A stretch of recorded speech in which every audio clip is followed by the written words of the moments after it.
Number 1 point അത് ആർസണലിന്റെ എഞ്ചിനെ കുറിച്ച് തന്നെയാണ്. Declan rice. ഞാൻ ആക്ച്വലി കുറച്ച് കണക്കുകൾ നോക്കുമായിരുന്നു. ഇപ്പോൾ ആർസണൽ ചാമ്പ്യൻസ് ലീഗ് ഫൈനൽ കയറിയല്ലോ, ആ ചാമ്പ്യൻസ് ലീഗ് ഫൈനലും കൂടെ ഇൻക്ലൂഡ് ചെയ്യുകയാണെങ്കിൽ ഇംഗ്ലണ്ടിന് വേണ്ടി സമ്മറിൽ ഡെക്ലൻ റൈസ് ആദ്യ വേൾഡ് കപ്പ് മത്സരം കളിക്കാൻ വരുമ്പോഴത്തേക്കും ഓൾറെഡി 65 മത്സരങ്ങളിൽ കൂടുതൽ ഈ സീസൺ ഡെക്ലൻ റൈസ് കളിച്ച് കഴിഞ്ഞിട്ടുണ്ടാവും. നിങ്ങൾ അതിൻ്റെ മാഗ്നിറ്റ്യൂഡ് ഒന്ന് ആലോചിച്ച് നോക്കിയേ. ആർസണലിന്റെ മിഡ്ഫീൽഡിൽ ഡെക്ലൻ റൈസ് 65 പരം മത്സരങ്ങളിൽ അമ്മാതിരി പണിയെടുത്തു എന്നുള്ളൊരു സിറ്റുവേഷൻ നിങ്ങളൊന്ന് ആലോചിച്ച് നോക്കി. എന്നിട്ടാണ് സമ്മറിൽ വേൾഡ് കപ്പ് കളിക്കാൻ US എത്തുന്നത്. അപ്പോൾ ആ പ്ലെയർ കടന്നു പോയിട്ടുള്ള ഒരു മെൻ്റൽ ഫിസിക്കൽ സ്ട്രെയിനെ കുറിച്ച് നിങ്ങൾക്കൊന്ന് ആലോചിക്കാൻ പറ്റുമോ?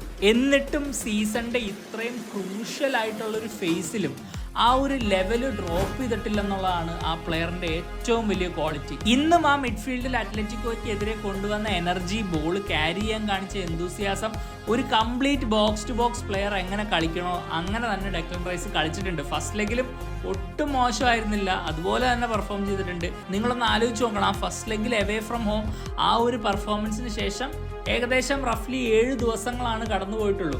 ഈ 7 ദിവസങ്ങളിൽ 3 മത്സരങ്ങളാണ് ഡെക്ലൻ റൈസ് കളിച്ചിട്ടുള്ളത്. ആ ഒരു മാച്ച് ഫസ്റ്റ് ലെഗ് കളിച്ചു, ഫുള്ളമിനെതിരെ കളിച്ചു, ഇപ്പോൾ ഈ മത്സരം കളിച്ചു. അപ്പം the physical conditioning of this player is incredible.